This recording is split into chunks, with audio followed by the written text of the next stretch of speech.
estupenda charla que aún no queda llegado a la conclusión final y la pues, sencilla y mejor forma de representarnos es nuestra revista mensual que tenemos, va a llegar ya a su número 20 ahora en julio, lleva ya una trayectoria y que bueno, que espero que les guste. Simplemente nos tomamos y llevarlo.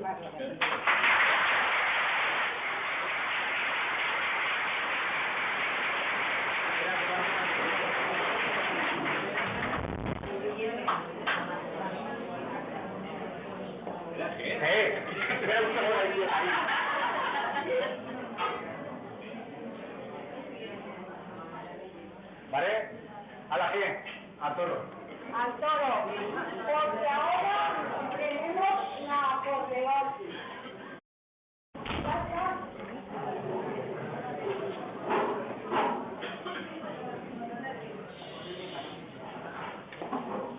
¿Por qué digo la apoteosis? Porque esto es todo de una preparación, como os decía antes, para meteros en lo que es el tema. Al final habíamos dicho que lo que nos faltaba ahora es saber si todas estas iconografías, que es imprescindible ver, yo por ejemplo decía ahora con algunos que estamos hablando ahí, el gran problema de estas dos conferencias mías es que yo no me puedo callar nada, tengo que llegar al final, porque si no, no tenéis información de las iconografías. Lo mismo que Cervatos. Si yo no llego al ábside, si yo no llego aquí, no llego a ningún sitio. ¿De acuerdo? Entonces, voy a dejarme de hablar tanto que yo cuando me lanzo desarrollo y vamos a lo que nos interesa realmente, que es esto. Esto es Cervatos. Os decía antes, tuvimos la suerte de que el mundo se olvidó de Cervatos. Por eso os decía, todos somos nosotros y nuestras circunstancias. Cervatos tuvo la circunstancia de que quedó ahí en el centro, cerca de Reynosa, hasta 8 kilómetros de Reynosa, y fue pasando, y lo más importante es que si bien en algunas iglesias la plástica, cuando reformas, etcétera, van quitando canecillos y después los ponen otra vez y los ponen de una forma distinta. Cervatos no. ¿De acuerdo? Si nosotros miramos, eso, bueno, entonces todo esto, después de un estudio en profundidad y gracias a Mircea Eliade, yo lo llamé el mito, no lo llamé yo, lo llama Mircea Eliade, pero Mircea Eliade lo estudia precisamente en esas sociedades tradicionales, ¿claro? Entonces, el mito del eterno retorno, la reactualización del mito en San Pedro de Cervatos, porque aquí nos lo encontramos todo, ¿de acuerdo? Vale, entonces, si pasamos, esto nos lleva a lo que Mircea Eliade habla del mito del eterno retorno. ¿Qué dice él? Que es un acto colectivo, que toda la comunidad participa en él, que se realiza a través de toda una serie de rituales que hay que dividir en actos. Por lo tanto, el mito del eterno retorno se va a desarrollar a través de 4 actos y dejan estas gentes en un momento determinado, dejan de existir en el mundo de todos los días para penetrar en un mundo transfigurado. Siento beber tanto, pero como quiero hablar tan deprisa, pues entonces me quedo sin saliva y sin nada. Entonces, tener en cuenta que ahora, para ir pasando, cuando vayamos viendo acto por acto, os voy a decir lo que se está representando según el mito del eterno retorno de Mircea Eliade, que lo observa al estudiar todos estos rituales en sociedades, la cultura popular, y vamos a ver cómo realmente es lo que nos presenta Cervantes. ¿De acuerdo? Vale. Otra cuestión también es, por ejemplo, aquí tenemos Cervatos, ya os decía que estaba en Cantabria, en la montaña santanderina, a 8 kilómetros de Reynosa, y fijaros, si nosotros observamos esa imagen de Cervatos, prácticamente la plástica, los canecillos, se nos pasan desapercibidos. Pero después os traigo 2 fotografías que una gran amiga mía, en el último viaje que hicimos, hizo, y vamos a ver cómo la perspectiva de la fotografía es la que nos hace realmente darnos cuenta de la riqueza de la plástica de Cervatos. Aquí fijaros cómo se diluye completamente. También deciros, cuando yo tardé 5 años en leer el mito en San Pedro de Cervatos. Yo leí el mito en San Pedro de Cervatos cuando me dijeron que si por favor podía presentar los alumnos de la UNED de Denia, por eso a mí la tesis, el mito, me uno mucho a nuestra actual directora, ella fue la primera que me dijo, puedes preparar una conferencia en el año 2000 para los alumnos de la UNED en una jornada de conferencia, y que yo, vale, cómo tenía que todo esto sintetizar en 1 hora, yo dije, pues ¿cómo lo puedo hacer? Digo, pues nada, como Cervatos es la que reúne toda la iconografía, presento Cervatos y vemos iconografía en Cervatos. Yo siempre, cuando estudié esto, fijaros, 5 años estudiándolo, yo siempre Cervatos lo leía de abajo arriba, y entonces veía iconografía normal, y en aquellos momentos yo me fijé en la iconografía de Cervatos, pero de arriba a abajo, y incluí los capiteles de estas ventanas y de la primera de la, así que yo, anda, aquí está el mito de Mircea Eliade. Y así, a partir de ese momento, fue cuando fui a intentar, siempre se me encuentran cosas, pero empiezo ya. Mirad, la Iglesia como microcosmos. El mundo es un reflejo del mundo de las ideas, yo lo decía Platón, ¿de acuerdo? Por otra parte, también la Iglesia, desde ya después de Constantino, las iglesias paleocristianas, la Iglesia orienta el ábside, que es el lugar más sagrado de la Iglesia, es el espacio de la divinidad, lo orienta al sur, ¿de acuerdo? Al este, porque es por donde sale el sol. Eso nos lleva también ya a los rituales egipcios, ¿de acuerdo? ¿Cuándo termina de orientarse? ¿Cuándo desaparece esa orientación? Pues ni más ni menos cuando la Reforma Protestante empieza a acusar a la Iglesia Católica de Roma, a decirles que todavía conserva toda una serie de rituales paganos que nada tiene que ver con... Y a partir del Renacimiento, la orientación de las iglesias cambia. Yo, de todas estas iglesias, que las recorrí todas, solamente una, San Lorenzo de Pujayo, que los señores decidió, porque se iba a construir un pantano, y se la llevaron a su finca, ahí la metieron como pudieron, y entonces la orientaron también como pudieron. El resto, la orientación es este-oeste, ¿claro? Entonces, el este es por donde sale el sol, el oeste es por donde se oculta, y después tenemos el norte, porque nunca eso, y el sur, y aquí vamos a ver la reactualización del mito, donde se plasma precisamente ese ciclo vital indispensable para la regeneración actual. Zona norte, pues es precisamente el lugar del mundo, es decir, el mundo es donde vive el hombre de Cervatos. Tengo también que decir que la torre no la tocaremos porque es de finales del siglo XII, y la sacristía es un añadido que se hizo precisamente en el Renacimiento, ¿vale? Entonces, en la parte norte prácticamente no tenemos canecillos, pero muchos son reposiciones, y no tienen importancia. Son 24, los mismos que hay también en el alero del muro sur, pero es imposible hacer ninguna lectura. Esto es lo que nos pasa en la mayoría de iglesias. ¿Por qué? O porque han desaparecido, o porque destruyeron, etc.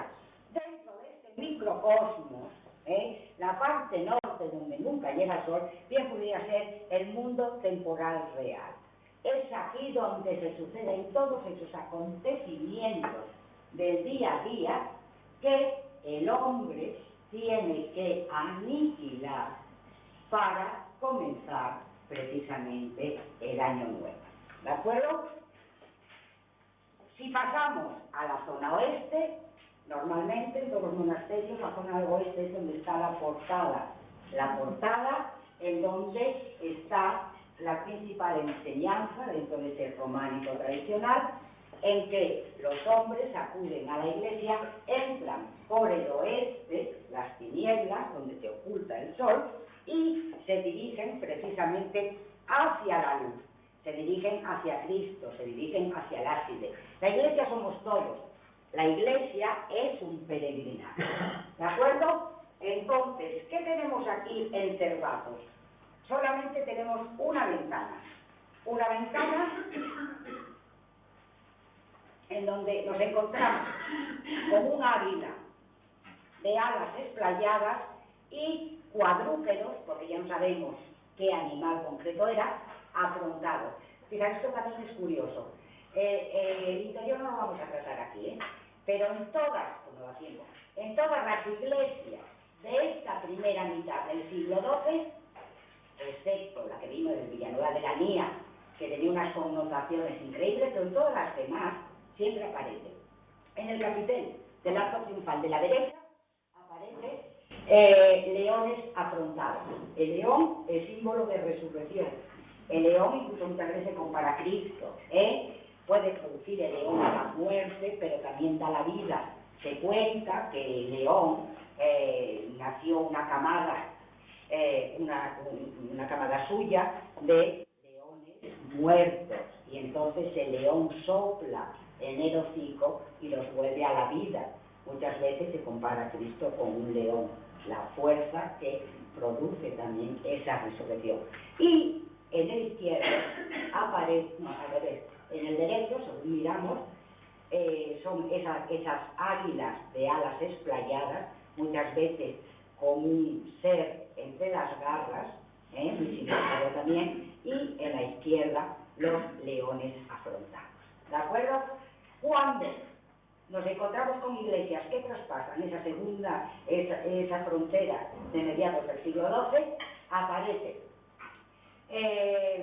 Daniel en el foso de los leones y Sansón desquijando al león. Fijaros, y además constante, cuando llegábamos a una iglesia de la segunda mitad, decíamos, vamos a ver a Sansón y a Daniel, y efectivamente es constante. En las otras no, algo tendrá que ser, es decir, la iconografía cambia y cambiará por algo. Vale, aquí por ejemplo, si nosotros lo llevamos a un espacio temporal más amplio, sería como la noche de los tiempos. Es el momento en que el hombre de Cervatos, que pisa la tierra, los cuadrúpedos afrontados, símbolo del otro terrestre, está dispuesto a ser llevado por esa águila de alas esplayadas, que muchas veces aparece el hombre que lo coge por las garras, a la contemplación de las verdades eternas. Tener en cuenta que según el mito es imprescindible que haya una fiesta de carácter litúrgico, y es precisamente esa liturgia y es precisamente ese ambiente festivo el que hace al hombre salir del mundo de todos los días y transportarlo a otro mundo distinto, en donde comienza precisamente la regeneración actual. ¿Vale? Si nosotros llegamos a la zona sureste, fijaros, el este es el ábside, pero aquí tenemos tres espacios distintos: canecillos del alero sur, los capiteles de estas ventanas que tenemos que introducir y canecillos del tejador. Aquí, en la zona sureste, tiene lugar precisamente la reactualización del mito. Es donde estas iconografías empiezan a actuar precisamente para llegar a el resurgir de ese año nuevo. Y ya en la zona este tendríamos el renacimiento del mundo y del hombre. Vale, si empezamos en el primer acto, ya os dije que cuando me di cuenta, todas las iconografías que Mircea Eliade hablaba de todos esos rituales que se tienen que realizar en el primer acto, se encuentran bajo los canecillos del alero sur, que son un total de 24, quizás los mismos que en la parte norte, pero aquí prácticamente se conservan todos, excepto dos al final, que es este de aquí, si lo veis, y este de aquí, pero el resto, todos, ¿de acuerdo? ¿Qué es lo que nos dice Mircea Eliade que se produce cuando estas gentes empiezan los rituales? Pues ni más ni menos que la abolición del tiempo profano. Y esta abolición del tiempo profano, es decir, el hombre tiene que transfigurarse y llegar y alcanzar otro tiempo distinto del que parte, se lleva a cabo realizando toda serie de licencias sexuales que significan un fin del mundo, para que el hombre, a través de estos rituales, se encuentre sumergido en un momento anterior precisamente a la creación. ¿De acuerdo? Entonces, precisamente, es en este momento, que será ya en el segundo acto, cuando el hombre de Cervatos o de cualquier comunidad que practique el ritual se encuentre en esa regresión del cosmos al caos, que es en donde nos vamos a encontrar precisamente esa figura del andrógino. Claro, es volver al principio. Fijaros, lo vamos a ver esto de una forma lineal, porque de alguna manera hay que presentarlo. Pero después yo llegué al convencimiento de que esto hay que verlo como si estuviésemos en un teatro. Y no solamente yo, en Basilea en el siglo XIII se dice que en la iglesia se realizaban actos teatrales. Entonces, precisamente se podría ver como si fuese un teatro. Bueno, empezamos con los tres primeros canecillos. Fijaros, esta figura que también al principio la quitaba, siempre la quitaba, porque decía, ¿y esto qué es? Es esta otra, que es un hombre desnudo, se ve perfectamente, que mira hacia lo alto, está muy desgastado, pero de que no fue, no. ¿Qué puede ser? Puede ser un personaje que asista a la fiesta, al momento, al ritual. Puede ser un acto de defecación, que lo veremos también después y veremos su significado. Pero bueno, vamos, nos tenemos que quedar con algo. Si estamos en un contexto que es un contexto de fiesta, vamos a ver que es un señor que asiste a la fiesta. Y a continuación, lo que decimos que es uno de esos clérigos que está leyendo de unas tablillas. ¿Claro? Cuando yo lo miré con más detenimiento, y todo siempre se aprende algo cada día, vi que no solamente esto es un monstruo que se está tragando como tallos, es decir, cosas, y si veis aquí son como cadenas.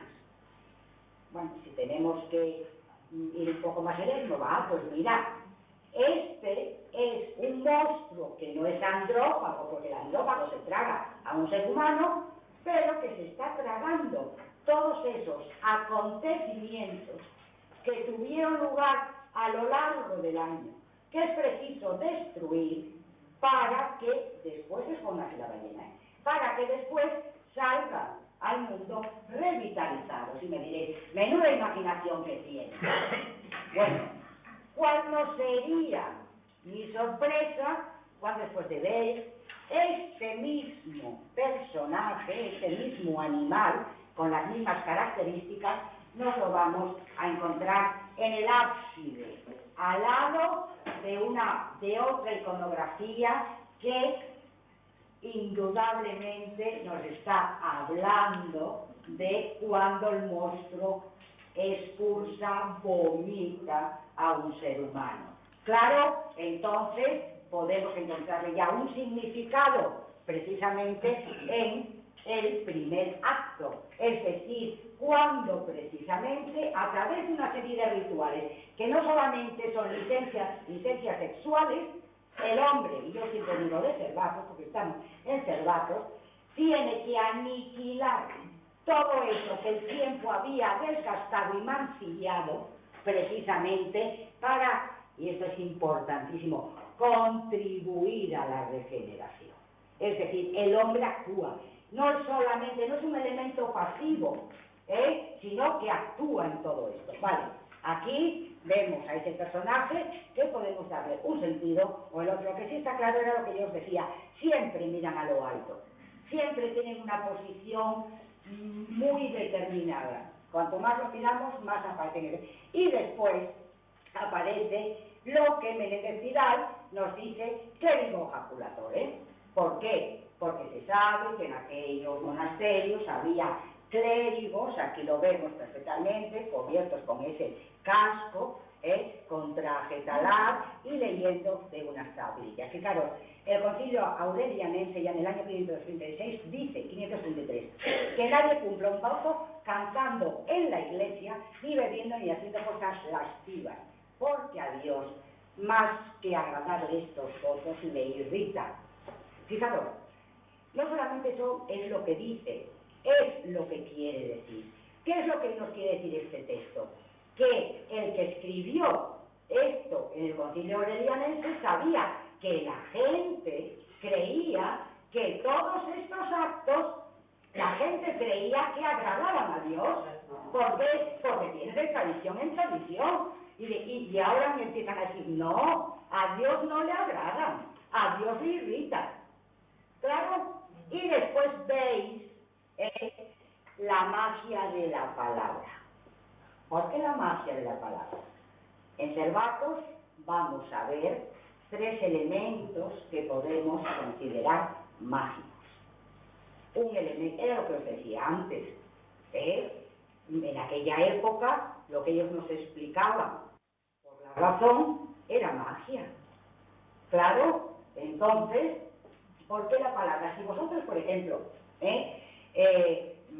vamos a cuando éramos jóvenes, y cuando yo por lo menos era joven, veíamos que si no llovía, en esas sociedades tradicionales se sacaba al santo patrono mandas y iba todo el pueblo con las letanías. Es una jaculación, es una letanía, es un sonido monocorde.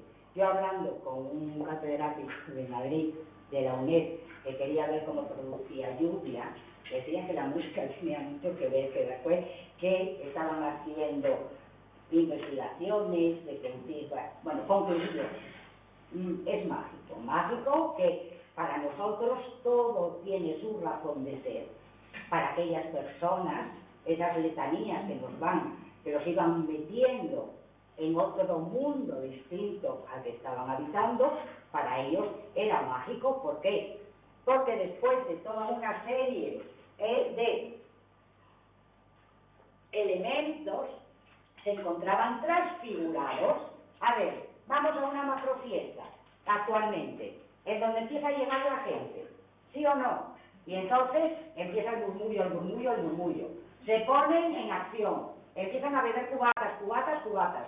Sale el cantante de turno, y allí, entre el ruido, entre la música y el cantante de turno, la gente pierde el control. La gente, hoy en el siglo XXI, no estamos ahí.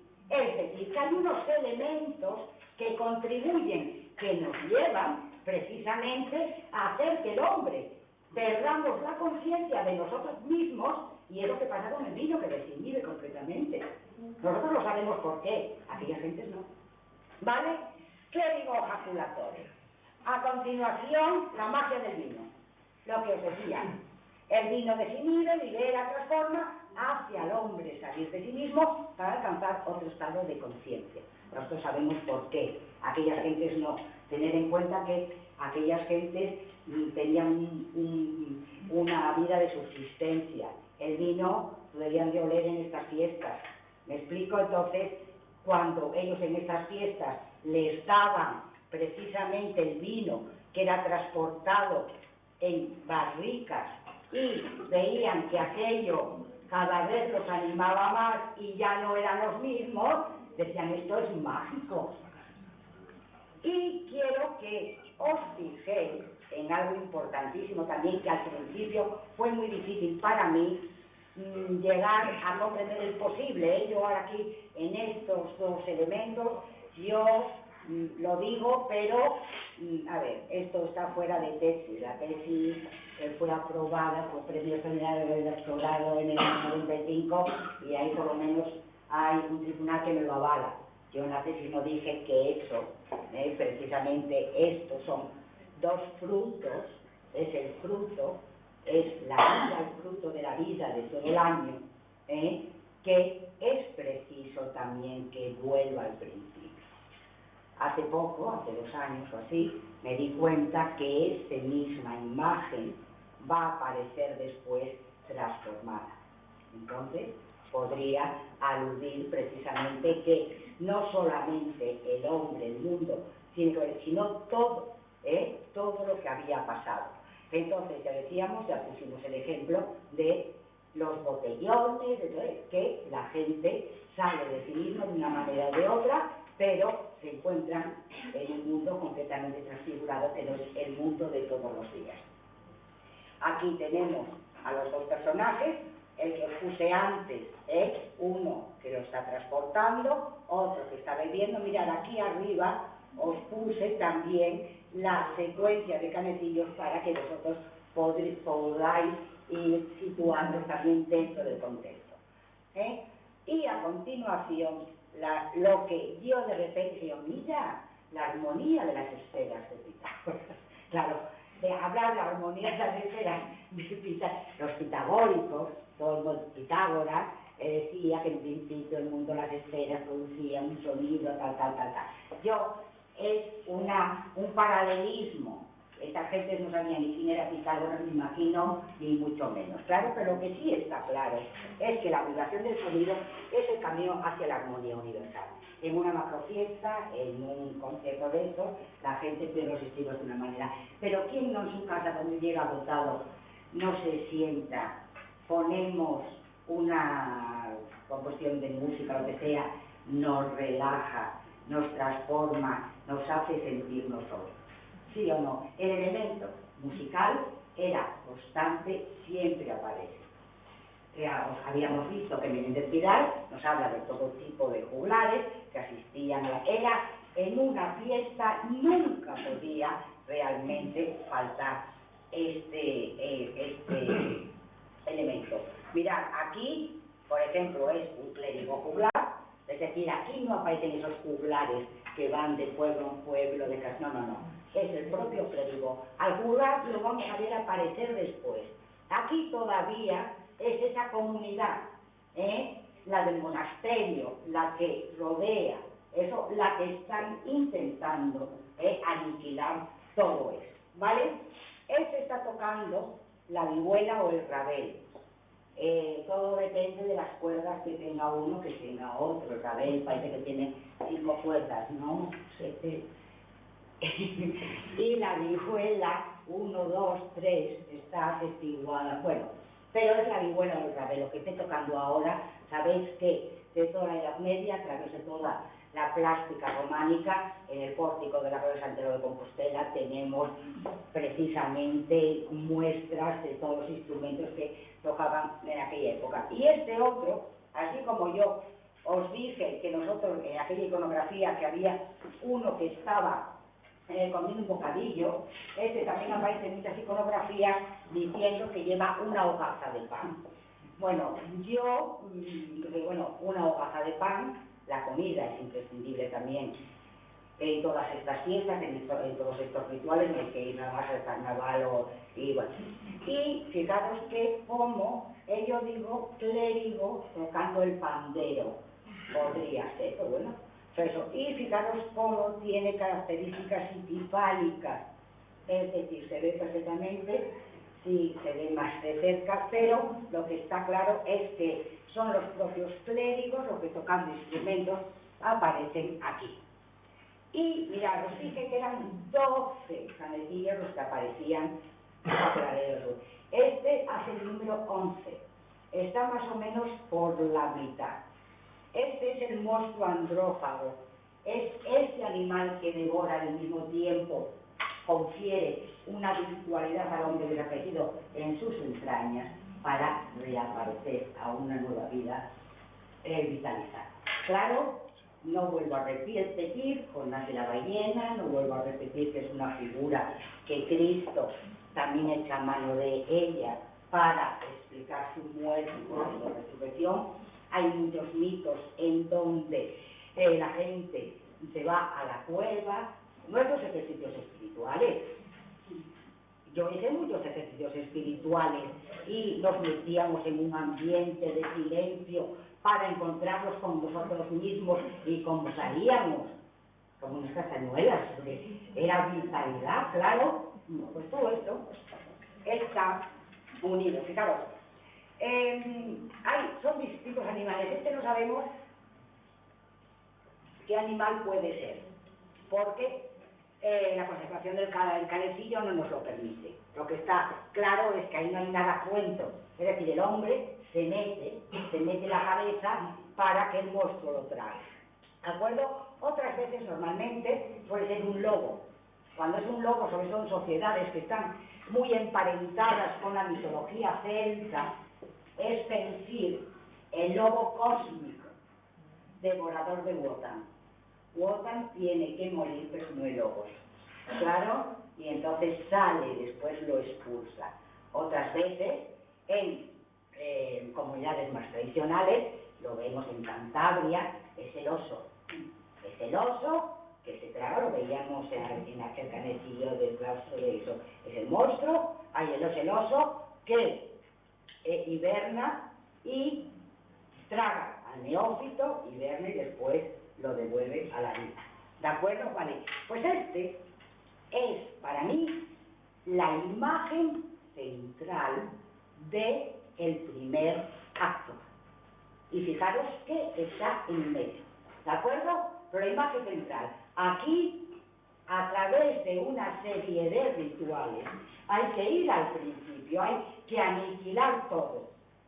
Y qué mayor aniquilación que la que supone que se trague un monstruo si no sabemos lo que viene después, que nos va otra vez a devolver a la vida. Es la muerte de qué, de ese neófito que después resucitará. Pero está ahí. Fijaros, tenerlo muy presente. Después lo vamos a encontrar en el ábside, cómo lo devuelve. Por eso yo digo que es imprescindible seguir el ritual, seguir los pasos y verlo después de nuevo aparecer. Cuando nos encontramos a continuación, empieza aquí ya toda esa serie de licencias sexuales que Licea Eliade nos dice que es preciso realizar, porque suponen una aniquilación de todas esas cosas que habían sucedido, que habían sido desgastadas, etc. Y fijaros, aquí, después está más grande, ¿vale? Un acto de humanismo, ¿sabéis perfectamente? Aquí no sabemos, se lleva la mano al trasero, pero mirad lo que hay aquí en el medio. Aquí en el medio está la hoja de ese fruto que vimos. Bueno, aquí se ve, mirad, perfectamente se ve ahí, si no lo veis, y aquí ese otro, y están bebiendo, ¿vale? están intentando seguir. Y aquí, esta era la que veíamos con el que transportaba el barrilito, un fruto completamente formado, cubierto, medio cubierto por una hoja.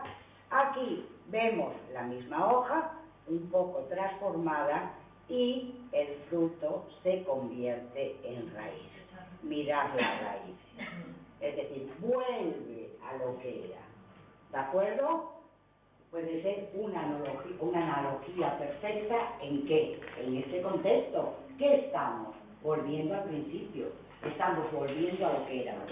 Y después ya, a continuación, vemos, sigue precisamente con toda esa serie de licencias sexuales, en donde nos encontramos, en el medio de los dos que vamos a ver, lo que Menéndez Pidal dice que existía en aquella época, que eran los clerici ribaldi.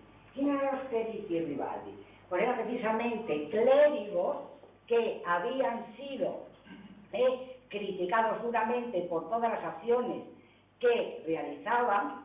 Se dice que proceden de la familia de los Goliardos. Ya a principios del siglo X, el arzobispo de Sens los manda a rapar para borrarles la tonsura clerical. Es decir, la Iglesia no quiere saber nada de ellos, ni que lo asocien con la Iglesia. ¿Por qué? Porque los actos que realizaban no eran los que los preceptos de la nueva normativa cristiana mandaban, y entonces formaban parte de esos rituales, de esas fiestas de pueblo en pueblo, etcétera, etcétera. Fijaros, también son tipos, con esas fines a los Goliardos, y ya el concilio de Treveris, pero en el siglo XIII, prohíbe cantar, recitar versos en las misas, en el Sanctus y en el Agnus Dei.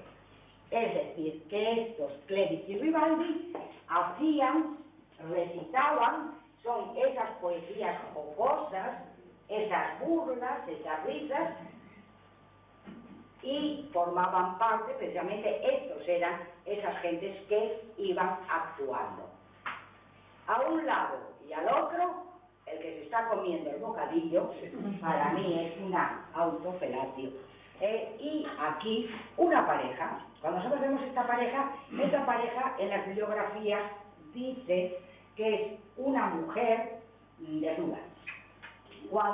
Mujer desnuda, ¿por qué? Porque aquí esto, para quien lo dice, es el pecho, no aparece desnuda, porque fijaros cómo las mangas le llega hasta aquí, y si vamos a ver, es un hombre barbado, ¿vale? Si nosotros, por ejemplo, la vemos ahora, más clara, fijaros cómo la mujer está aquí debajo. Estos son las piernas y los pies de la mujer que está echada en el suelo y que aparece, y el hombre está, como vulgarmente decimos, montando. Se acabó. Es un acto del coito. ¿Son los coitos que nosotros vimos hasta aquí? No, ni mucho menos. Aquí hay que ver lo que se está representando. Pues esto es uno de tantos actos sexuales que se hicieron durante el año, y que como todas las acciones buenas y malas, es preciso aniquilar. ¿De acuerdo? Entonces vemos ya en el primer acto, el acto del coito, con una significación, con una plasmación completamente distinta a lo que vimos en esas otras imágenes, en donde lo que se veía era la cópula al fin. ¿De acuerdo? Y no había lugar a dudas.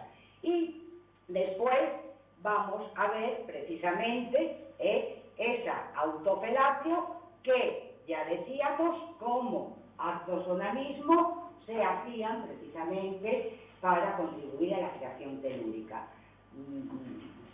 Una autofecundación imposible, pero bueno, lo dejamos ahí. Es un acto, esos que dicen precisamente Mircea Eliade, que eran licencias sexuales que se hacían precisamente para conseguir esa aniquilación del mundo. Y ya nos encontramos de nuevo a otro de esos clerici ribaldi, en este caso tocando el arpa, y Una iconografía que podríamos estar 2 horas hablando sobre ella, porque historiadores del arte quieren ver a través de ella el mundo al revés.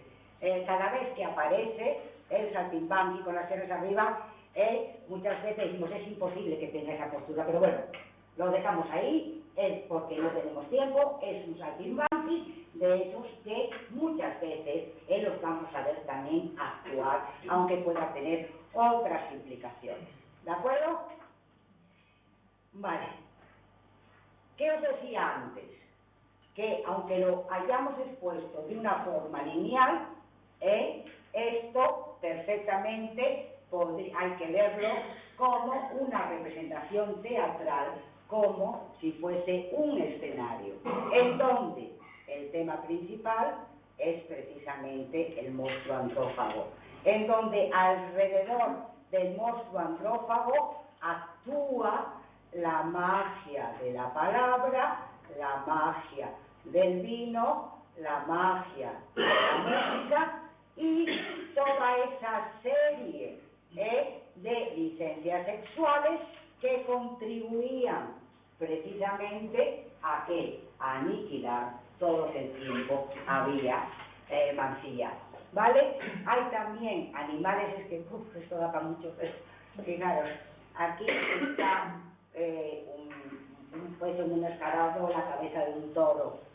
El toro también tiene muchas implicaciones sexuales, es la potencia generativa. Claro, aquí fijaros ese otro monstruo que se está tragando todas las relaciones y aquí precisamente ese fruto que se ha convertido en raíz. Lo que está clarísimo es que estamos ante lo que mi historia llama abolición del tiempo profano. ¿Para qué? Para encontrarnos en un primer estadio. Mirad, el Concilio de Basilea, que os decía antes, en el siglo XIII, prohíbe los espectáculos en los templos por los abusos y escándalos que en ellos tenían lugar. Es decir, prohíbe que había abusos, ya lo vimos cuando tratamos sobre la iconografía, ¿claro? Vale, pero es el Concilio de Basilea el que prohíbe los espectáculos.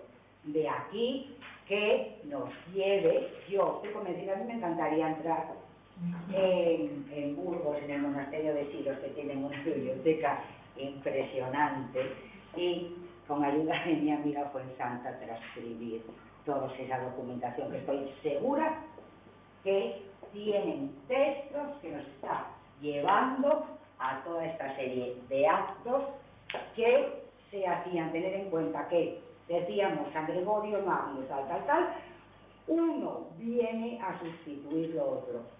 En Burgos hay en el claustro una serie de imágenes que nos está hablando sobre todo precisamente de la muerte de Cristo, las tres Marías ante el sepulcro y después los discípulos de Maús con Cristo, es decir, nos está llevando precisamente a todo eso. Muchas veces dice que no coincide la representación, la forma como está representada, con los textos evangélicos, que es de distinta manera. Y esto da a los historiadores del arte a decir que lo que se está plasmando precisamente a través de esa plástica no es la copia de los textos evangélicos, sino de los posibles teatros litúrgicos que se realizaban. Si después en estos sitios hay teatros litúrgicos, ¿a quién sustituyen en los teatros litúrgicos? ¿Qué era esto?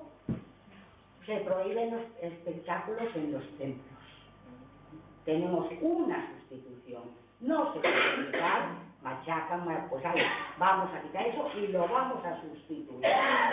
¿Vale? Bueno, y llegamos ya al segundo acto, que se encuentra precisamente en los capiteles, que yo siempre me los salté, miraba cantillos por una parte y capiteles por otro. Y aquí alguien me preguntó ahora cuando yo estaba fumando, que es una pena que no puedo fumar ahora porque se me quitaría esta sensación. Vale. Entonces aquí me decían, no puede ser esa figura del andrógino, dos figuras, como por ejemplo aparecía en el carnaval de Bielsa, en donde aparecía la mujer que llevaba Y yo decía, pues mira, eso mi director de tesis también me lo decía y ahora me vas a decir que esto es un andrógino. Ahora puede ser una figura de la mujer delante y otra figura de eso detrás. Eso siempre te lo dicen porque después en el tribunal, por si acaso eso, que tú sepas responder. Y son siempre pues obstáculos que te van poniendo, que es su obligación el director de tesis, para que tú salgas de donde puedas. Si puedes, claro. Eso está claro. Entonces, fijaos, aquí hay dos ventanas. Lo que vamos, esta ventana, que es la segunda ventana, nos está confirmando lo que yo digo de la primera. Pero vamos con la primera. ¿Qué pasa con la primera? El capitel, es decir, este capitel aparece precisamente ese hombre que veíamos al principio, que muestra ostentosamente el falo, un falo mutilado, pero era lo que decía yo de aquel de Villanueva de la Niña, ¿no veis la huella? Aquí se ve perfectamente, y aquí yo digo, pues mira, ahí pueden ser dos figuras, pero no una detrás de otra, sino dos figuras que se están fusionando. ¿Por qué? Porque el cuerpo aparece muy voluminoso, como dos cuerpos que comparten ya un rostro y comparten los órganos genitales masculinos. Y diría a mi marido, siempre retuerces las cosas de tal manera que lo llevas a donde tú quieres. Pues bueno, ¿vale? A continuación, en el otro capitel, el que ya vimos de la figura del andrógino, lo que me preguntaron. Si no, puede ser perfectamente un hombre que está por detrás y la figura de la mujer que está por delante. Podría ser. ¿Vale? Podría ser. Es que si nosotros pudiésemos contemplar cómo era esto en un principio, pues claro, habría signos que nos estuvieran diciendo, pues sí, es esto, pero claro, nos encontramos con todo esto tan... decir, bueno, entonces, ¿qué pasa con...? Vamos a ver el andrógino y después vamos a ver por qué esto es un andrógino y no son dos figuras, ¿vale? Entonces, símbolos que, para Mircea Eliade, es el símbolo que nos habla del retorno al caos, aquella unidad no diferenciada que precedía a la creación. Para él, estudiándolo en estas sociedades tradicionales, significaba una situación ideal que era preciso actualizar a través de ritos. Lo vemos en Bielsa en el siglo XX. ¿Claro? Pero bueno, esto es un andrógino.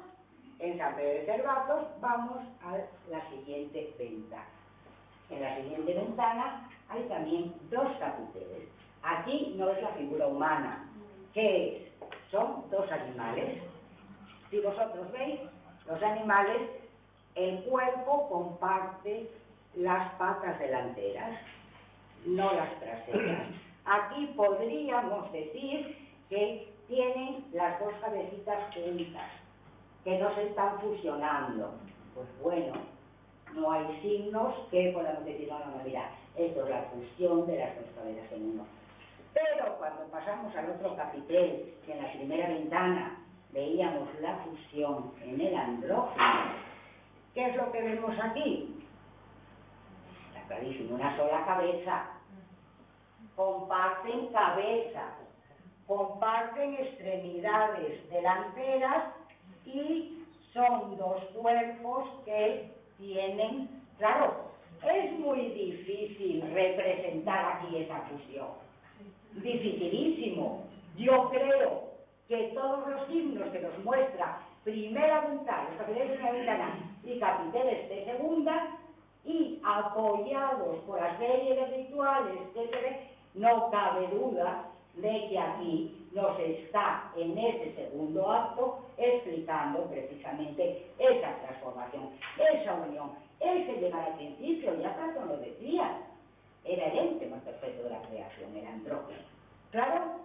Si ahora pasamos a la primera ventana a la primera ventana del ábside, a la primera ventana del ábside vamos a ver, sí, viene a continuación, vamos a ver estos dos capiteles, ¿de acuerdo? Aquí veíamos ese personaje que con su cuerpo tan voluminoso podría ser que estuviese compartiendo esos órganos genitales. Aquí la figura del andrógino, que es la vuelta a la unidad no diferenciada, y aquí ya precisamente la separación en principio masculino y principio femenino. ¿Por qué? Porque esa unidad tenía que volver a fraccionarse para que la humanidad pudiera nacer. ¿De acuerdo? Es decir, tenemos que volver al principio masculino y principio femenino. ¿Y en dónde nos encontramos esto? Ni más ni menos en la primera ventana del ábside, que es la que da al sur, en donde vemos en estos capiteles esa ostentación del sexo femenino, del sexo masculino y lo que yo os decía. Fijaros bien en este capitel, porque cuando veíamos esa ostentación en otras iglesias, tenían una posición ritual, lleva la mano al pecho o las dos, etc. Esta persona está como expectante, está esperando. Claro, cuando veamos toda esta reactualización en el ábside, es una nueva idea, es una idea, pero yo invito a la gente que lo estudie, lo que yo llamo la pareja primigenia. Es la pareja primigenia, sale precisamente del andrógino, de ese ente en donde no hay diferenciación de principios. En el momento que en el segundo acto es imprescindible que de nuevo se vuelva a separar en los dos principios, masculino y femenino, ¿qué es? Hay una pareja, la pareja primigenia, ¿de acuerdo? Y hay toda una mitología en relación con la pareja primigenia, que después lo vamos a ver cuando lleguemos precisamente a ver esa pareja como pareja primigenia en el ábside. Y cómo despierta, deja ese estado expectante de reposo y empieza a actuar. ¿Claro? Vale. ¿Por qué digo la revalorización de la mujer? Fijaros, dentro de comunidades gnósticas hay un poema que es mucho más largo, lo que pasa que aquí por el tiempo es precioso. Yo en la página web mía está, que todavía es más largo, buscarlo, lo metéis en Google. Dice, soy el principio y el fin, soy la honrada y la escarnecida, soy aquella a quien llaman vida, Eva, y vosotros la habéis llamado muerte. Claro, aquí está, por un lado, dentro del mito, esa revalorización de la mujer. La mujer es el principio, la mujer es el vientre, la mujer es ese principio positivo, es esa revalorización del concepto que tiene de la mujer la cultura popular, que después se le, por el pecado original, Eva, etcétera, es el principio de muerte, ¿de acuerdo? Pero yo soy el principio de vida. Es como yo creo que hay que verla dentro de este contexto. Si tenéis oportunidad, leerlo, en uno de los versos dice, soy la puntera santa. Es que es precisamente lo positivo y lo negativo, lo positivo y lo negativo, es decir, lo que es la mujer y lo que también quieren hacer de ella. Por eso lo importante es, yo soy aquella que llaman vida, y entonces ponen Eva para que la gente se den cuenta de que Eva también es esa primera mujer por lo que todos estamos aquí. Es la primera mujer que dio origen al ser humano, pero vosotros la habéis llamado muerte. Que me encanta. Vale, vamos a seguir, porque queda mucho. ¿Ves? Lo que decía Bakhtin. Y la mujer es antes que nada, al principio de la vida, es una inagotable vasija de fecundación. Este es el principio masculino, el hombre es el portador de la potencia generativa. Está claro, la mujer es la receptora, son los principios, ¿eh? Lo que pasa es que se desvirtuó muchísimo todo esto al llegar a muchos conceptos que llegamos. ¿Claro? Vale. Tercer acto, ya nos estamos acercando. Paso del caos a la cosmogonía. Estábamos precisamente ahí con el andrógino, estamos ya en ese mismo acto, esa humanidad tiene que fraccionarse, principio masculino y femenino, y ahora viene otra vez la actuación de toda la comunidad. ¿Qué pasaba en este acto? Pues bueno, que toda la comunidad tenía que contribuir con distintos rituales ¿a qué? A la regeneración del mundo, que se dará en el cuarto acto. ¿Cómo contribuían? Lo primero y fundamental es el regreso de los espíritus de los antepasados. Son todos esos cabezudos, son todos esos enmascarados que aparecen en muchas fiestas, sobre todo de primavera o de invierno, las marcadas, etcétera, etcétera, que salen cantando, danzando, etcétera, etcétera. Por ejemplo, el peliqueiro sale con unos cencerros, un ruido tremendo, pero no solamente el peliqueiro, muchos de estos. ¿Y qué hacen? Pues ni más ni menos que con el ruido de sus cencerros están expulsando algún espíritu maligno que todavía pudiera haber quedado o que se metió, como diciendo, pues aquí me meto yo. Vale, pues con ese ruido ensordecedor los expulsan. El peliqueiro del Aja es impresionante. ¿Por qué? Porque después, fijaros, el peliqueiro es una pena que nos pueda poner 10 minutos de vídeo que tengo del peliqueiro, los carnavales del Aja, algunos lo conocen de cuando hablamos del carnaval, porque precisamente el peliqueiro sale. Entonces, empieza con el ruido ensordecedor a recorrer lo que es todos los alrededores de los campos, etcétera, para expulsar a los malos espíritus. Llega otra vez al poblado y entonces se meten en las casas, suben por una escalera, bajan por la otra, y en Francia, en la Edad Media decían que a los niños esta serie de enmascarados, sobre todo a los que estaban enfermos, se les metían, iban a la casa de los enfermos precisamente para que tenía otra función, no solamente pues, a los malos espíritus, sino curativas. Seguimos con el periqueiro. ¿Qué hace el periqueiro a continuación? Pues el periqueiro lo que hace a continuación es empezar a pegar con vejigas a todo lo que se le pone por delante. Fines fecundantes, son los perros. Y el día de la misa principal, ¿qué hace el periqueiro? Espera fuera, salen las mujeres, tanto casadas como solteras, y ya no agita con esos golpes fecundantes, no, simplemente con la vejiga las toca. ¿De acuerdo? Es decir, entran en la iglesia, salen, y el periqueiro dice, ahora ya estáis fecundas. Incluso preguntándole a las gentes de allí, de eso que le preguntan, ¿y quién es el periqueiro? ¿Quién es el periqueiro? Algunos decían, es un cobrador de impuestos, que en la Edad Media venía y a los que no pagaban, atizaba con las vejigas. Vale.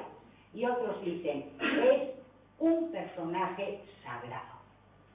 Y le preguntan, ¿y qué quiere decir eso de sagrado? Pues que no se le puede tocar.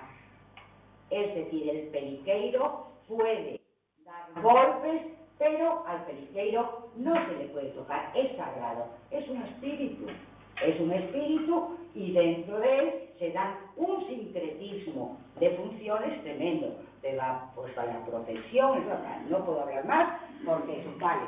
Y con todo esto había de nuevo el tema sexual, que eran orgías colectivas, y lo vamos a ver orgía, y decimos, pues anda, pues es verdad, esa pareja ya no está expectante, ya no espera, esa pareja ya no enseña por dónde, está en otro papel, ¿vale?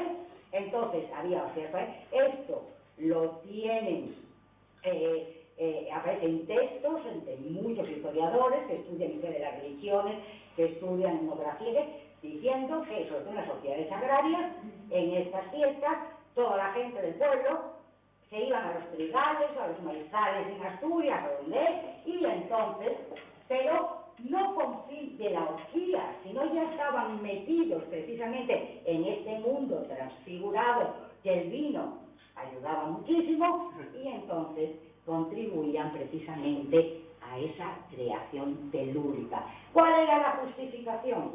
La justificación era aquel acontecimiento sagrado que tuvo lugar en hilo temporal.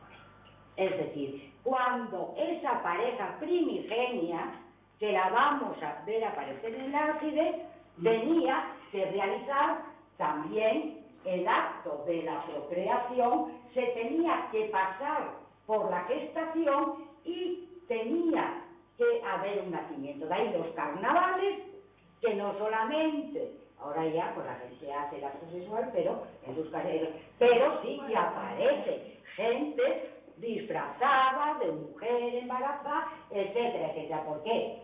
Porque tienen que contribuir el grupo precisamente a eso. ¿A qué?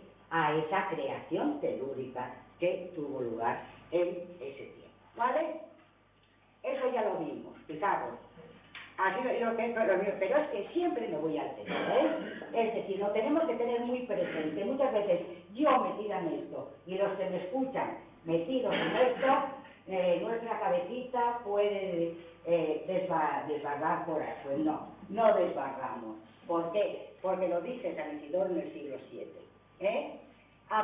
Se disfrazan a modo de fieras, otros toman aspecto mujeril, afeminando el suyo masculino, a causa de algunas retratas que manchan el mismo día con la observación de los abuelos, hacen gritería y dazan cometiendo otras más toxicidad. Pues se unen los de uno y otro sexo formando cuadrillas y la gente se excita con el vino, etcétera, etcétera.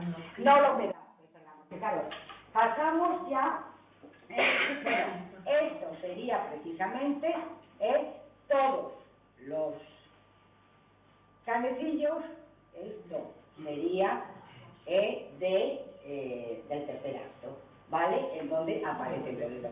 Os traigo esta fotografía para que veáis aquí ya de más cerca, vemos perfectamente cómo la plástica de Cervatos ya empieza a hacer otra cosa, es decir, ya no nos queda tan lejos.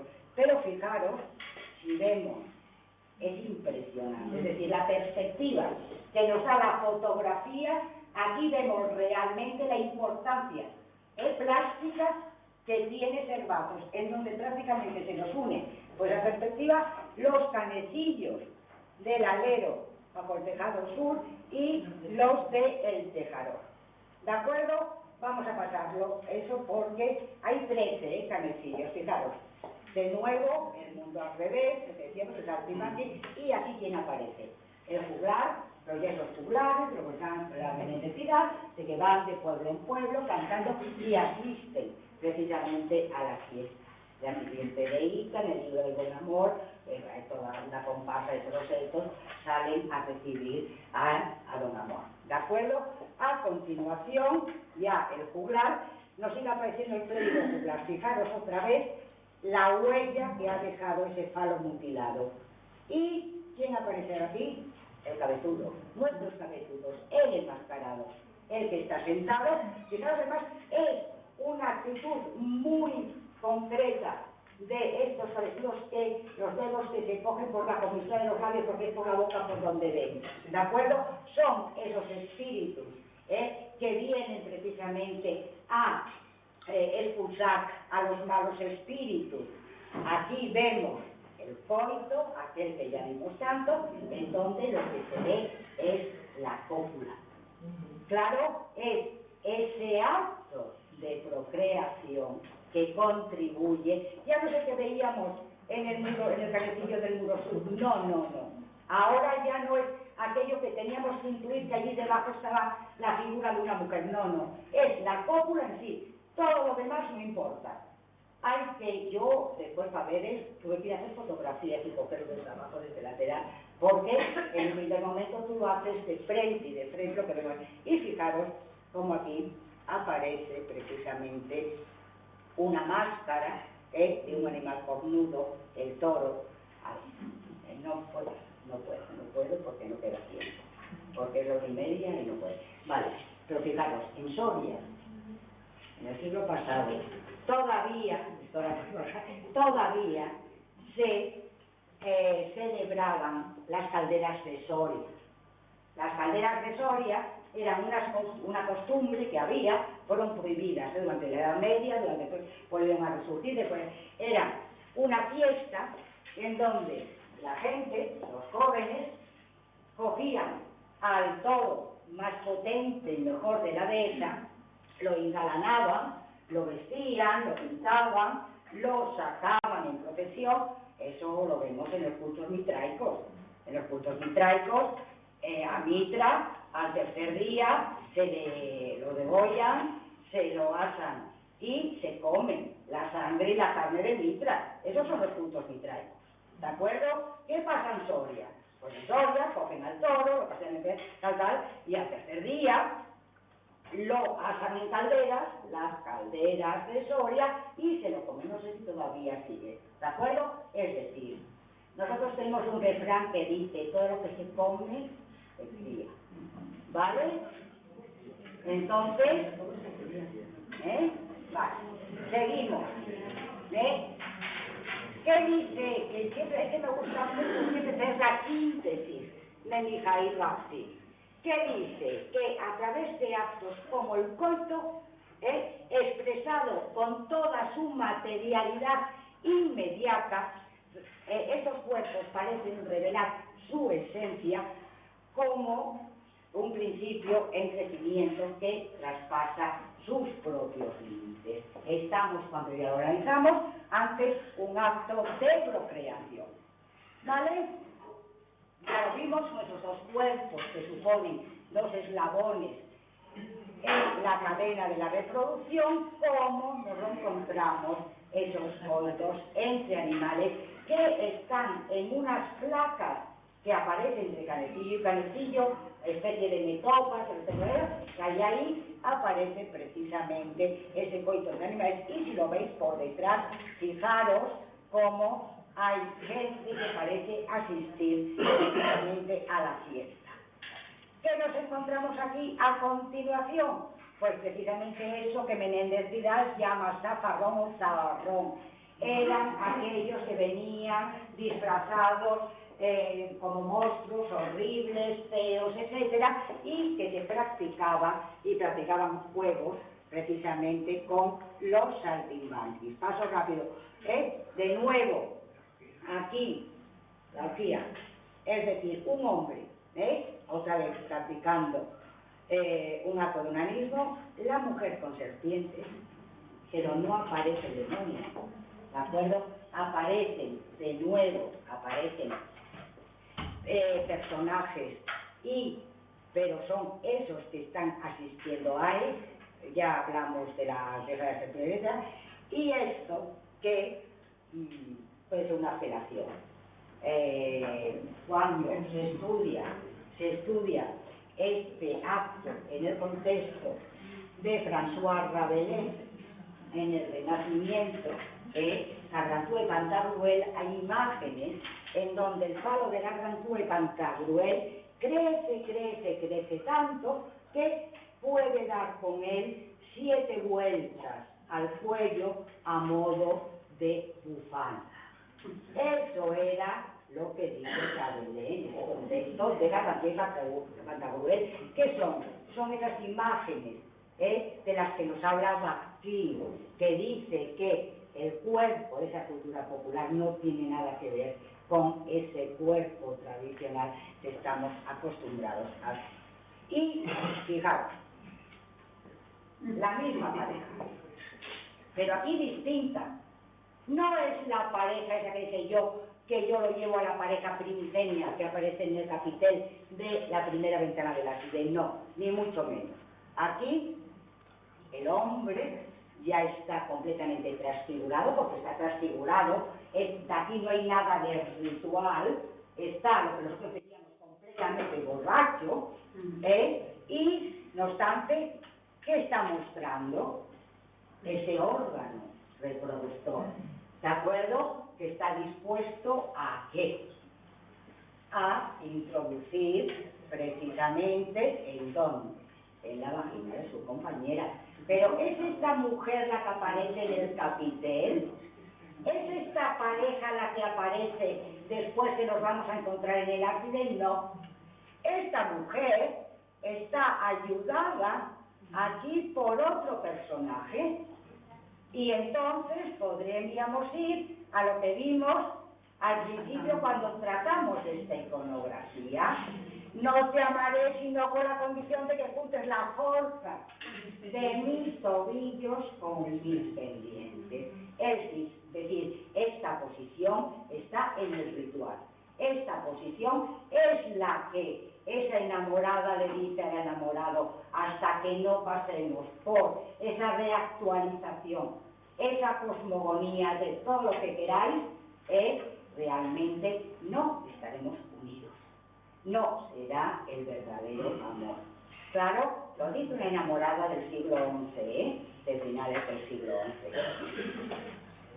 Fijaros, como aquí, esta es la mujer y mirad, ella se come las eso, pero aquí es el hombre, la mano del hombre que la ayuda.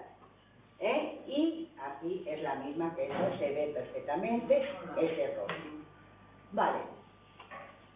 Seguimos y habíamos visto que en este tercer acto también es imprescindible las luchas rituales. Son esas luchas rituales que veíamos en el Carnaval de Roma, donde estaban dos grupos que luchaban, etcétera, etcétera, ¿sí o no? En el Carnaval de la vieja marica, de los vidrios, de la filaora, siempre aparecen, en los carnavales actuales, aparecen dos bandos, que ahora dicen los buenos y los malos. Pues bueno, los buenos y los malos luchan y siempre el bien triunfa.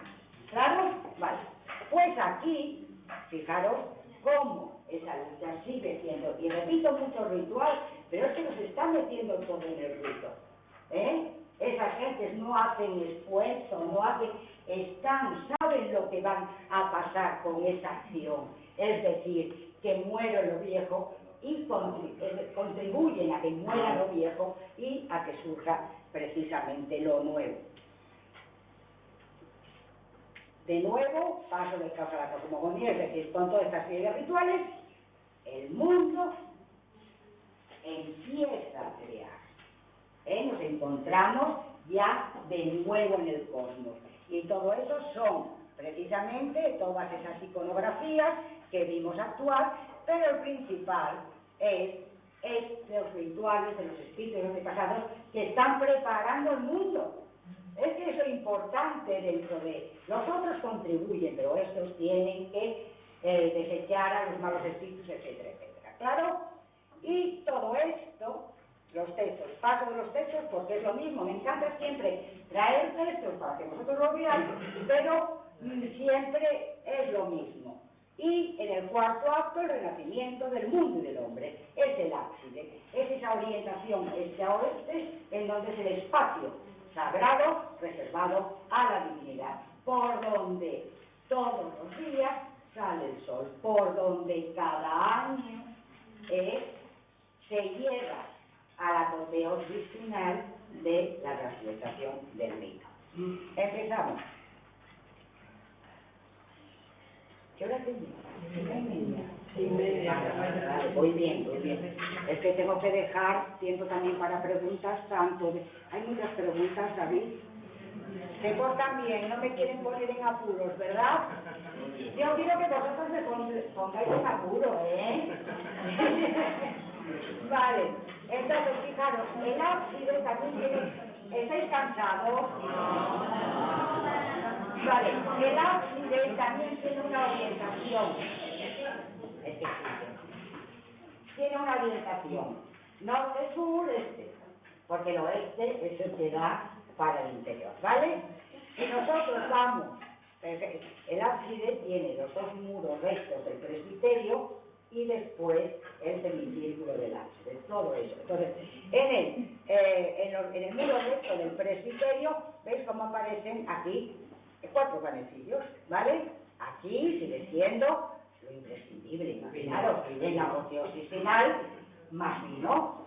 ¿Por qué? Porque el hombre tiene que seguir en esa acción, no puede pasar. No solamente la música ahora está producida, tocada por tubulares que ya entraron en acción. Aquí un clérigo que está viendo, también va cubierto, ¡ay amigo! ¿Y qué hay aquí? Pues lo vamos a ver ahora. ¿Qué hay aquí? Pues siguen siendo, en la parte norte, siguen siendo los saltimbanquis que aparecen con el zarrón, lo vamos a ver más en eso. Vale, pero vamos a empezar con esto. De nuevo tenemos lo que dice, fijaros también, y es que insisto mucho en esto y perdonad, pero creo que es fundamental, mirad la expresión que tiene el que porta el vino. Lo dice todo, es una cosa como diciendo, ya estoy, es impresionante, es que hay que verlo, después aquí, que bueno, toca, sigue tocando, y a que está bebiendo, pero ya con los ojos desorbitados. No me cabe más vino, pero déjame beber, que aquí tengo que meterme de lleno en la receta. ¿Y qué es eso? Es un clérigo. Está clarísima. Un clérigo que está cubierto con el casquete que estamos acostumbrados, lleva traje talar y como aparece en las bibliografías que se consultan, pues aparece ni más ni menos como clérigo exhibicionista. Vamos a analizar un poco. Si es un clérigo exhibicionista, que hay muchos que están ostentando el palo, los genitales, etc., ¿vale? Pero sube las piernas, lo tapa. No puede ser. No puede estar exhibiendo nada, porque sus genitales los tapan las piernas cuando se flexiona y la sube hacia arriba. ¿No lo veis? Que le llegan también es un alarde, y se coge precisamente el traje talar para dejar al descubierto lo que es el trasero. ¿Y qué aparece aquí? Bueno, pues esto, según Martín en el Renacimiento, en la cultura popular lo llamaban la alegre materia. Pero a nosotros es que lo miramos desde nuestro contexto. Pero, a ver, en aquella época era ni más ni menos que abono orgánico. Sigue siendo abono orgánico. Es decir, ¿con qué están contribuyendo? Si la tierra ya fue purificada por esos espíritus que ya la dejaron preparada, cuando se planta, ¿qué tenemos que hacer? Abonar, con lo que sea, pero abonar. Si vamos también a muchos rituales de la Edad Media, se veía que en los carnavales, en las fiestas, etcétera, después de la misa solemne, salía el que llamaban el obispo de la risa. Vale, pues salía el obispo de la risa, subido en una carreta, e iba tirando. ¿Qué era lo que tiraba? Excrementos. ¿Por qué? Porque era una manera que después de la purificación de hombres y mujeres con eso del periqueiro, eso estaba ya preparado para que fuera a abonar. Hay estudios de los excrementos increíbles, pero es que se hacía. Como allí está. Si vais a Lata y vuelvo con Lata, que es una pena por ejemplo, hay unos rituales en donde hay gente que en un momento determinado sale con sacos de harina y los tira. Otras veces lo vimos en estas fiestas, como salen como con jeringuillas o con agua. Lo que pasa que claro, todo aquello tan eso, pero se tira agua, se tira harina, se tira de todo en esta gente.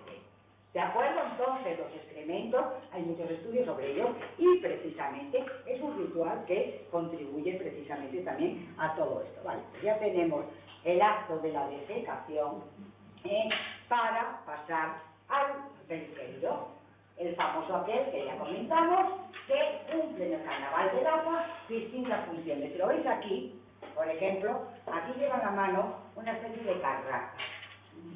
Nunca lo pide pequeña en la misa de resurrección, la que se hace aquí, que le produce un ruido. Ese ruido muchas veces que es para expulsar a los malos espíritus para el momento de que Cristo resucita o para anunciar la resurrección de Cristo. Bueno, para una, pero es ritual. En la otra mano lleva una estaca que es después lo que nuestros cabezudos con vejigas de cerdo van con fines secundantes. Tener en cuenta precisamente que la tierra está preparada, la tierra está abonada y tiene que salir ¿para qué? Para propiciar esa fecundación en toda la gente que asiste a la fiesta. Lo que os decía antes, en el muro del presbiterio norte, de nuevo, si lo miramos como si fuese un escenario, sigue siendo toda esa gente, en los saltimbanquis, miradlo aquí, es el que está, el zarrón que está con el saltimbanqui cabeza abajo. Quizá no nos puede estar diciendo que lo está ayudando a ponerlo de pie, para que todo vuelva a su sitio. ¿Cuántas veces lo hicimos con nuestros hijos cuando eran pequeños, que lo cogíamos así, le dábamos la vuelta y el niño quedaba de pie como tenía que ser? Bueno, estas son cosas que se pueden decir. Pero fijaros como aquí, de nuevo, aparece ese acto de organismo y aquí.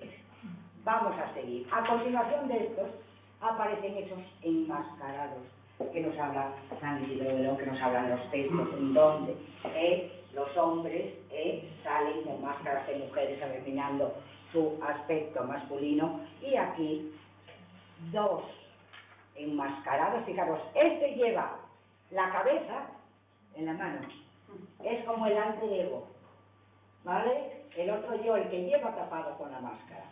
Aquí por la preservación del carácter. Pero, ¿qué dos máscaras llevan aquí? Una que es el macho cabrío, que eso pasa al mundo de las brujas y va y pasa a simbolizar al demonio, porque no pueden con él y de alguna manera tienen que quitar el significado, y el toro precisamente, que es esa potencia. En cambio, el hombre ahora, a continuación, porque va a continuación de esos, aparece con máscara en las manos. Aquí yo siempre dije que eran los mismos enmascarados que ahora ya, en el último momento de la apoteosis final, ya se la quitan para asistir a la luz. Yo creo ahora lo he implicado con el monstruo que vamos a ver cómo devuelve a la vida al neófito.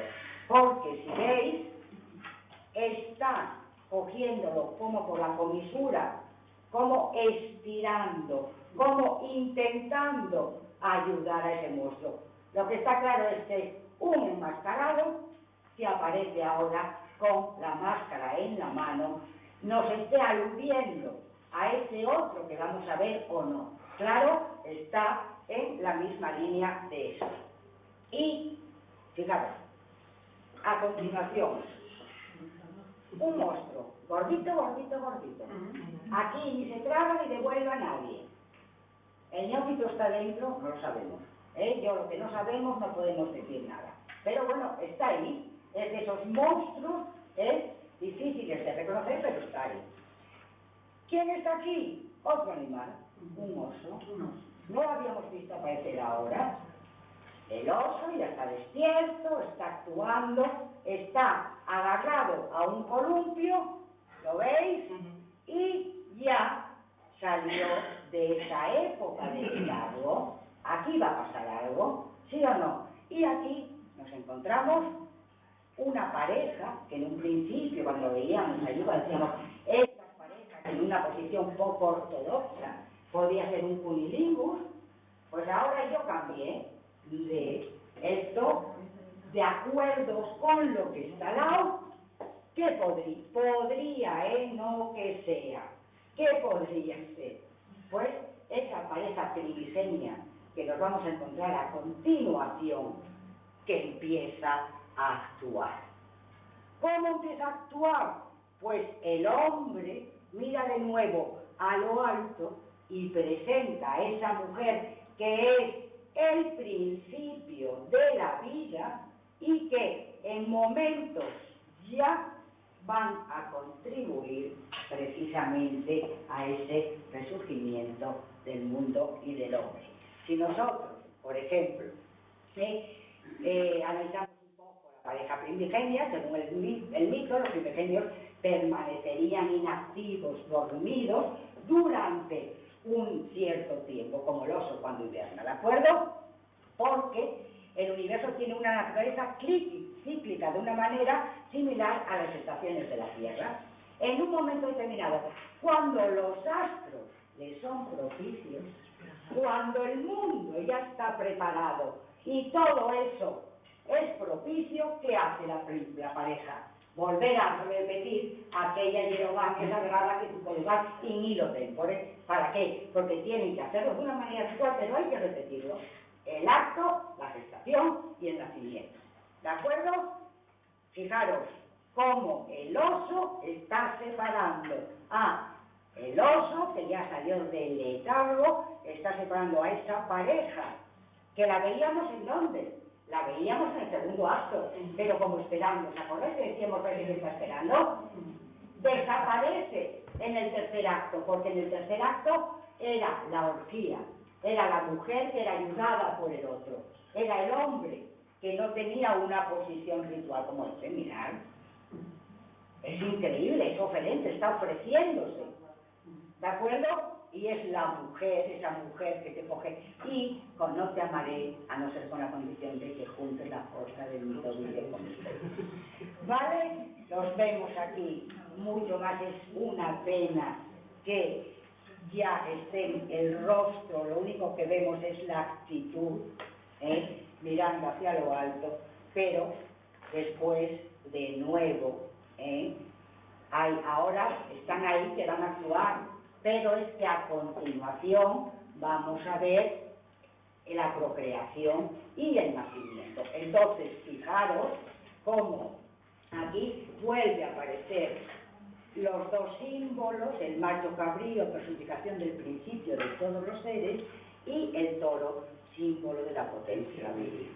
Este personaje lo dejamos para otra conferencia, porque había que hablar mucho del pero, de nuevo, hay que repetir esa hierogamia sagrada. Es decir, de nuevo vuelve a aparecer el coito y aquí la mujer pariendo, procreación y nacimiento. Vosotros creéis que todo esto se termina aquí y solo 5 minutos. Esto es parte del rito, es parte del ritual. Parece ser que ya nació el año nuevo, ¿sí? Pues mirad, ¿qué nos encontramos ahí? Aquel monstruo que habíamos visto en el primer canecillo que se estaba tragando todos los acontecimientos encadenados que era preciso aniquilar, como ahora ya se cumplió el ritual, lo expulsa. ¿Qué nos encontramos aquí? Nos encontramos la cabeza del monstruo andrófago ayudada por un personaje que le tira de la boca y ¿quién sale? El neófito que como la pareja primigenia estuvo en el vientre de Jonás y Rafael y ahora ya cuando se preparó, el mundo está preparado, entonces es cuando sale a la vida revitalizado, es cuando, y mirad el periqueiro, ¿por qué aparece alguien aquí el periqueiro? Es una figura muy importante, es una figura muy importante, ¿por qué? Porque estas gentes enmascarados son los espíritus de las almas de los antepasados que vienen, ¿para qué? Para ayudar a los vivientes precisamente a esa nueva creación que se va a producir cada año. Fijaros, ¿no es el mismo? Es el mismo, lo que pasa es que sale, y entonces también le podéis decir, ¿y tú por qué sabes si lo está comiendo expulsando?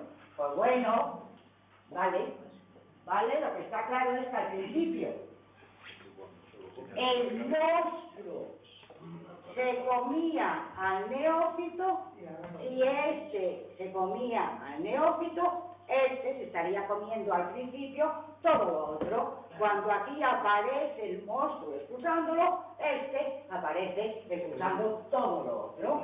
¿De acuerdo? Aunque la catarsis, me encanta esa palabra, la catarsis, es decir, es la depuración de todo, es el resurgir, es cuando el hombre empieza de nuevo a pasar por las penalidades del ciclo. ¿De acuerdo? Entonces, de nuevo, lo volvemos a ver, como si fuera realmente una escena teatral, en donde ahora para mí lo principal es precisamente ese resurgir del mundo. Y ya para terminar, quiero terminar con unas palabras de Mircea Eliade, que nos habla precisamente de el año nuevo y del mito. Se trata siempre de un ciclo, es decir, de una duración temporal que tiene un comienzo y un fin. Así pues, al fin de un ciclo, principio del ciclo siguiente, tiene lugar una serie de rituales que se encaminan a la renovación del mundo. Todo año nuevo es volver a tomar el tiempo en su comienzo. Al fin del año y en espera del año nuevo se repiten los momentos míticos del pasaje del caos a la cosmogonía. Muchas gracias por vuestra atención.